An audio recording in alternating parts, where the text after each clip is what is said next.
অনেক অনেক আগের জামানায় তিনজন যুবক তাদের কর্মসংস্থানের জন্য বেরিয়েছে। পথিমধ্যে তারা গুপ্তধন পেয়েছে। কি পেয়েছে? 4টা স্বর্ণের টুকরা পেয়ে তো মহা খুশি, আমরা বেঁচে গেলাম, আমরা ধনী হয়ে গেলাম, আর জীবনে আমাদের দুঃখ নাই, কষ্ট নাই। এবার মানুষ 3জন, স্বর্ণের টুকরা 4টা, একটু ঝামেলা হয়ে গেল না? 4 জনে 4টা পাইলে ভালো হইতো না? মানুষ কয়জন? স্বর্ণের টুকরা কয়টা? 4টা। এবার তারা বলতে লাগলো আমাদের প্রচন্ড ক্ষুধা পেয়েছে। একজনকে বলল তুই বাজারে যা, বাজার থেকে রুটি কিনে নিয়ে আয়।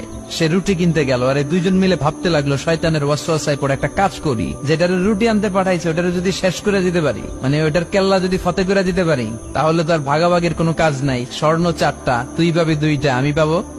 আর যে রুটি আনতে গিয়েছে সে মনে মনে ভাবে রুটিতে যদি বিষ মাখায় নিতে পারি। দেখছেন খেলা? আল্লাহ, রুটিতে কি মাখায় নিতে পারি? বিষ। তাহলে এই 2টারে বিষ মাখানো রুটি খাওয়াই দিলাম, 4টাই আমার আর ধরে কে? তো যেই চিন্তা ওই কাজ। উনিও রুটির সাথে বিষ মাখাইছে, এরাও রেডি হয়ে আছে কখন আসবে। আসার সাথে সাথে ওইটারে দইরা আইজো মায়ের কাইলো মায়ের মাইরা ওইটার বর্তমানে ফেলাইছে। ওইটা অক্কা পাইছে, শেষ। এবার 2 বন্ধু মহা খুশি, তুই 2টা আমি 2টা, লাফাইতেছে আনন্দে। এক বন্ধু কয় লাফাইস কম, ক্ষুধা লাগছে অনেক, আগে খেয়ে নেই। আই কি করি, এবার প্যাকেট থেকে বিষ মাখানো রুটি বের করে রুটি খাই, ওই 2টাও শেষ। 4টা স্বর্ণের টুকরার জায়গায় পড়ে আছে, আর 3টা লাশ পাশে পড়ে আছে। হাদিহি মাসালু হায়াতি দুনিয়া, এটাই তো দুনিয়ার জীবনের দৃশ্য।